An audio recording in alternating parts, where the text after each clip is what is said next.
What's up, everybody? Coach Dacia here, bringing you this week's hot topic. This one was pretty easy to decide on because I have had so many questions surrounding this from the patients and clients that I work with in the past 2 weeks. I decided I have got to do a hot topic on this. And so this particular hot topic is all about what do I do when I sustain an injury? Unfortunately, injuries can occur. And although we do everything in our power to avoid them, sometimes they are inevitable. So, with that said, what are the things that you can do in the meantime? And what is the mindset going in around there's the injury? What do I do now? So, let's dive into this right now. The first piece of advice that I always love to give my patients and clients when it comes to an injury is follow your doctor's instructions. This is critical.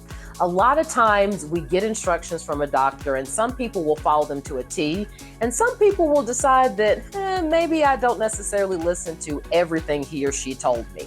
But keep this in mind. Your doctor is giving you restrictions or giving you prescriptions for certain medicines for a reason. And one of the main reasons they are doing this is that when we sustain an injury, we then go into what we in the sports medicine world call the pain cycle. When you are in the pain cycle, it is imperative that you do the things that get you out of that cycle as quickly as possible.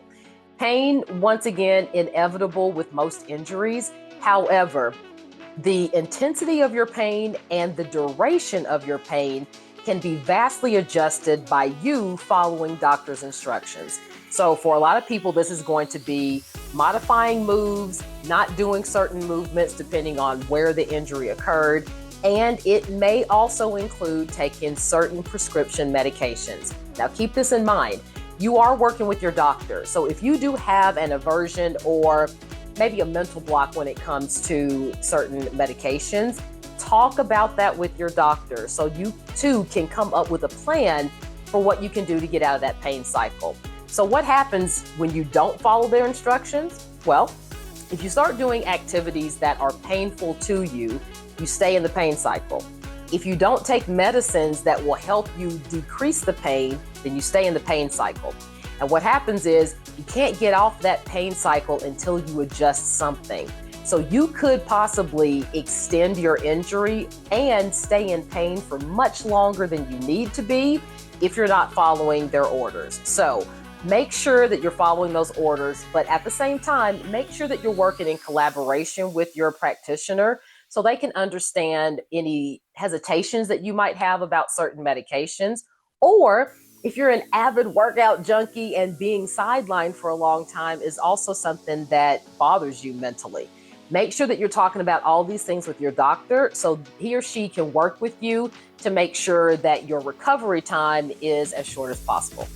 This next piece of advice or tip that I have around what do you do when you sustain an injury is something that I have been telling my patients, clients, and my athletes for well over 20 years now. And that is, you sustain the injury in one area, that means you can still work either the opposite side or the opposing area, whether it's lower body or upper body.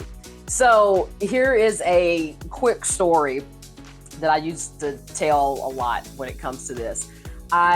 Several years ago, I used to run a race training series here in the city that I live in that helped people. It was a 6-week series. It helped people get ready for a 5K event. So a lot of the people there, some of them were runners. I would say it was about 50-50. Some were runners and some were just doing it kind of like a couch to 5K situation where they just want to walk a lot of it, but maybe run some of it. And so I ran a training series for 6 weeks that helped people get ready for this event. So I had a lady who had been coming for the first, 2 or 3 weeks. And I get an email from her and she tells me that she had hurt her wrist and she wasn't even in a cast. She was just in a regular splint, but she wanted to say that she wasn't going to be able to come to the remainder of the series and wanted to thank me for hosting the series and stuff. And I wrote her back and I said, not that I'm trying to go against your doctor or anything, but it's your wrist, so you can still walk, right? And she wrote me back and she goes, Dacia, I never even thought about that. So this is the thing, and I've run into it so many times. We hear the injury, we hear the bad news, and we immediately think that means stop on everything, right? But the human body can still work. The other areas of your body that are not injured, they're fine, right? So you can still work those areas. So in the case of, let's say it's a lower body injury, let's say you sprain your left ankle. Well, your right side still works, right? There are still activities and exercises you can do with the right side, with your right leg. And of course, your upper body still works. You can still work your core muscles and your arms, your back, your chest, etc. You can still work the opposing area, right? So if it's a lower body injury, you can still work upper body and vice versa. Now, once again, if the extent of your injury is one where multiple body parts are affected and you've got certain contraindications from your doctor, obviously follow that. Go back to my first tip where you follow your doctor's instructions. But if it's a simple injury where one area is affected, and maybe your doctor didn't give you any specific guidelines about movement and exercise, keep in mind that you can always work the opposite side and or the opposing area depending on what you injured. Just always follow doctor's instructions on that. And you may need to work with somebody if you can't do this on your own when it comes to modifications for movements. Don't forget, you can always move your body in some way, shape, or form, because that's how the human body, that's why we kind of have two of everything. If one gets injured, hopefully the other one can take its place or compensate for it. That's what we do. So make sure that you're continuing to work your body through your injury. My very last tip on this kind of has more to do with the mental aspect of it. When we hear news of an injury, sometimes our blinders get put on and we can't see anything else happening. We see this as a setback. We see it almost as a woe is me situation, and we don't really see the other opportunities that could be had because of the injury. So even though an injury is a setback, it is a temporary one. All right. It is one that's going to last for a few weeks, maybe a few months even, who knows? Depends on the severity of the injury. But however long it lasts is also an opportunity for you to do other things.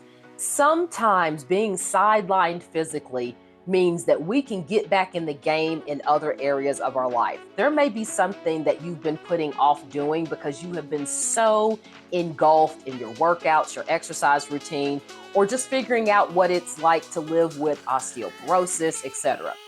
So make sure that in light of bad news, in light of a negative situation, that you try to put a positive spin on it. Think about something else that you can do in the meantime while you are waiting for this injury to heal.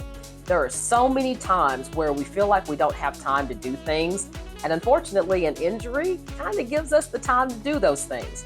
So sometimes put a positive spin on it, because the quicker you can put a positive spin on an injury, quite honestly, the faster you're going to heal up. Because your mental state during an injury is directly tied to your recovery time.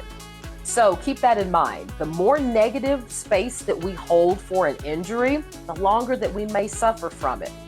Try to put a positive spin on it as soon as you can. And a lot of times that means finding something else to kind of take our mind off of it or distract us during that time.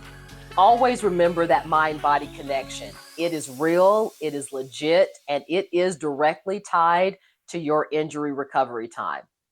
And that's it, everybody. Short, sweet, to the point. Just always remember, listen to your doctor, work another body part if you need to, and of course, stay positive, find other things to do during your recovery time.